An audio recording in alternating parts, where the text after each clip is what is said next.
This segment brought to you by Kansas Farm Bureau, the voice of agriculture.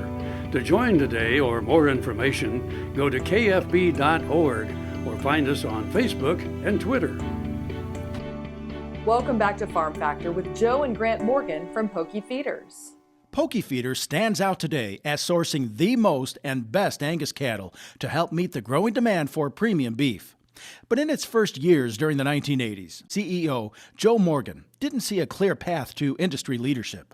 Well, I think when I first started, of course, it was more survival. You know, I needed a job, I needed to make money, I had a family to support. That became easier when value-based grid marketing incentivized quality among cattlemen. Everybody thought they had the best steer in the West until they fed them and they really found out what they had. And so as one guy would get a reward of, say, $40 or $50 or $30 in the early days or whatever, and his neighbor's cattle didn't bring the reward, you know, it didn't take very long till people understood they had to improve their genetics if they were going to continue. As the dawning realization that quality pays spread across the beef community, Poky Feeders grew by cultivating ties to people who were acting to improve their herds. You know, we're just like a hotel. We have so many pens, so many rooms to utilize. And so as we, you know, started buying cattle for us, you know, we wanted to have the cattle in there that were going to maximize the return to us. And so we wanted to have the higher quality cattle that were able to be gridded and bring back a premium to us. And we were going to generate more total dollars out of the use of that pen. Morgan attributes much of that success to long-term relationships with good people. Those people are also involved in the industry, and so, you know, they're going to be around for a long time too. And that's what keeps longevity of these companies, is when you have, like I said, you know, when we go into second and third generations, those relationships have been built with high quality people. The veteran cattle feeder's son, Grant, representing the next generation at Poky Feeders, plans to keep building those relationships. I think to start with, people want to do business with people, and so it's always been my father's philosophy. We probably differentiate ourselves from other feed yards is that, you know, we do everything we can to make the customer as profitable as possible.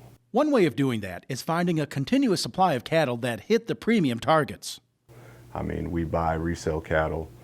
We don't own any of those cattle, especially the ones that are going to make money from day one. We sell those to customers right away. We don't take any of those cattle for ourselves. And that's always been his philosophy, is just to build a customer base that way by taking care of them and kind of putting ourselves as second. It all serves to put the beef consumer first, and the Morgans know what's important to families.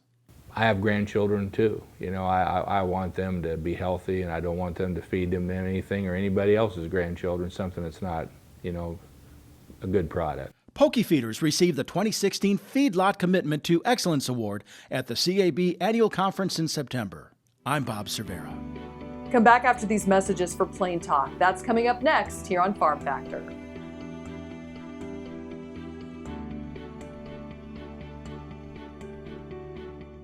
Kansas Farm Bureau, the voice of agriculture, represents grassroots agriculture. The state's largest and most powerful farm organization stands up for its members through leadership development, agriculture education, legal defense, environmental advocacy, farm safety, and risk management. Members also enjoy money-saving benefits. To join our organization today or to learn more, go to www.kfb.org or find us on Facebook and Twitter.